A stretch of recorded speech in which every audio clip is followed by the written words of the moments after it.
Hey everyone, this is Donna Pinto.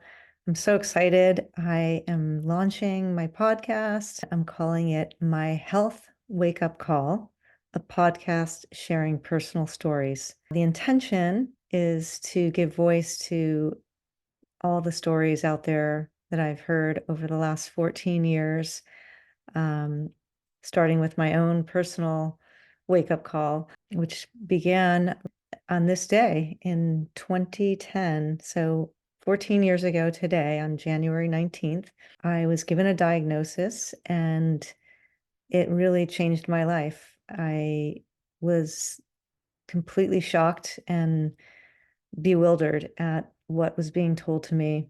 It was described as precancer. It was called DCIS, ductal carcinoma in situ. A nurse gave me the diagnosis very matter-of-factly. She said, it's a precancer, but we treat it like it's invasive cancer. And your treatment options are a partial mastectomy and 7 weeks of radiation or a mastectomy. That's when I just completely went numb. I really didn't hear much after that. And she told me I would need to see a medical oncologist, a radiation oncologist, have an MRI, and schedule a time with a nurse navigator. She stapled 5 business cards to a file and gave that to me.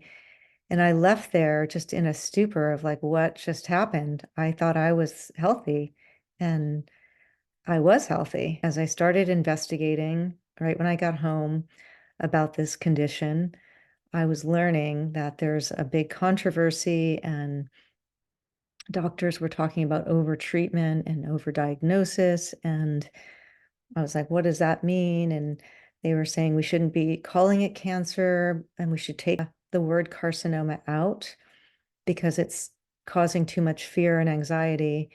And it's really not accurate. And women are doing very aggressive treatments. And so there was a proposal for doing something called active surveillance. Now, this made 100% sense to me at that time. And I brought that article to my doctor, and she kind of poo-pooed it and said things like, you don't want to be waiting till it's not treatable. And she didn't agree with it. So at the same time, I had sent out an email to my friends and family about the good news and the bad news. The good news was this condition was considered not really cancer, pre-cancer, and the treatments were for reducing the risk of cancer, but they were very aggressive, just the same as invasive cancer with, surgery, radiation, drug. I considered that bad news. So my dear friend, Adriana, who got this email, thankfully I shared it. A lot of people don't share things like this, but I'm very grateful. Adriana called me up and she said, no, no, no, in her Colombian accent. And she said, please come see me immediately. And I went to her house and she started basically give me a crash course in the body, cancer, how the body heals from the inside, what fear does and stress, and that this was more of a concern about the fear that the doctors were instilling in me. And she had said to me, we're going to do a detox. If anything's going on in your body or your breast, we'll do a month-long detox, put the MRI off, and in 1 month, I guarantee that MRI will be clear. I said, okay, I'll do anything you say. So I did. I was a very good patient of hers, just following everything she said to a T. And I have this story on my website, and I wrote a blog post called An Angel Called Adriana. And so grateful because it really emboldened me to say no to my team of doctors in San Diego. I said no to all the treatments. I said, you've got to have other people like me. And the doctor said, no, not really. People like you don't come back. I thought that's weird. But that is the reality. And she was telling me, at least come back every 3 months and check in, do a mammogram every 6 months. And I still felt like that was too much fear and anxiety. So I kind of had to develop blaze my own trail, how I was going to go forth with this. And I was not convinced of doing mammograms, but I didn't see any other way at the time. Adriana said to me, if you keep looking, you'll keep finding. So it was really being torn into different directions. But I believed more Adriana, but I needed to know how it was going and if I was progressing to cancer. It was a very, very scary time. My children, Skylar and Cody, they were just 7 and 9 at the time. And it was just an overwhelm of worry about cancer. Is very, very scary. My best friend from college, just the year before, not even 6 months to 9 months before, cervical cancer, and she ended up dying really 6 months before this whole thing started for me. So I didn't know anything about cancer at the time other than people die. And I think that's, more mainstream. And I didn't even know what the word oncology meant. I had to look it up. So I was very naive and very vulnerable to the fear and the anxiety of what these doctors and nurses were saying to me, and how they were presenting the information was just awful, awful. And it just continued. I ended up getting another scare after a mammogram at 18 months. They said it could now be invasive. It looked like it was growing. And so I did end up having surgery. And then they didn't get good margins, which is often the case, but you only learn about things after the fact. I ended up having a second surgery, and still that second surgery was ineffective because they could not get good margins. So now I was told I would need a mastectomy. And I could not wrap my head around removing a breast for something that's not cancer. That's just a risk factor. As many doctors were saying, this is not cancer. It's a pre-cancer that is 80% of the time won't become cancer. So it really isn't the right word to call it a pre-cancer.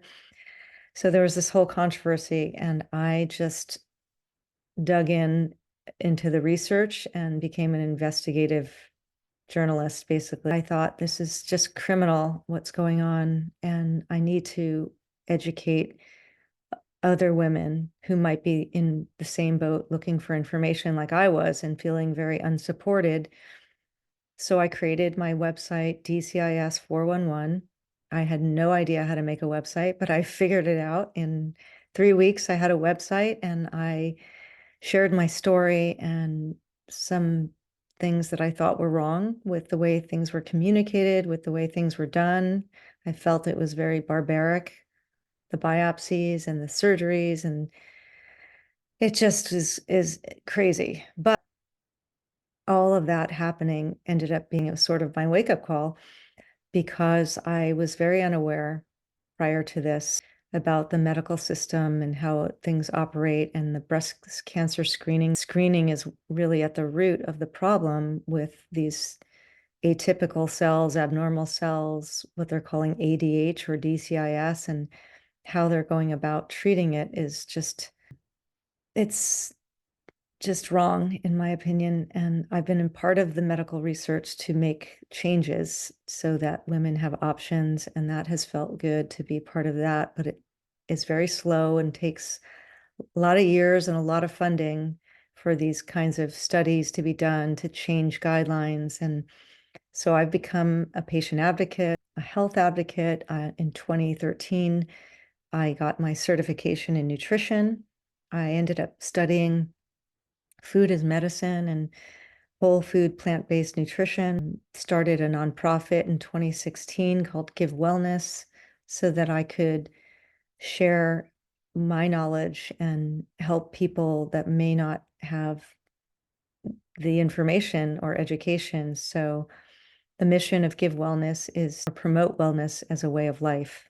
Just putting information out for people on the internet, social media, websites that I've created, and really being a voice and lending an opportunity, creating support groups and being very active in support groups, helping women understand this is not something that they need to be in fear of and rushed into immediate, very aggressive surgeries and weeks of radiation and years of drugs. My website has loads of information, DCIS411.com.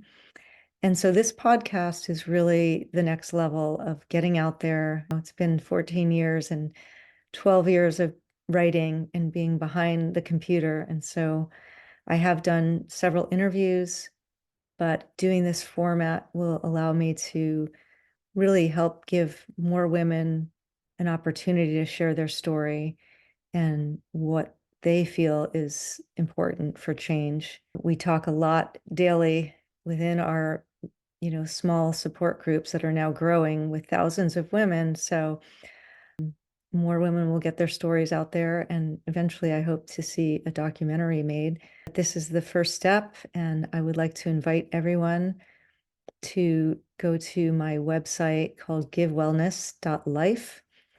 And that's going to be where I'm going to host this podcast. And you can find my information, my email address on how to get involved and share your story. Thank you for being part of this. I've had a lot of support through the years. I started out all alone. There's one or two people thinking like me, and now we have a couple thousand and growing very rapidly. So that's my health wake-up call story. I hope to hear yours, and I hope to inspire more people as we go.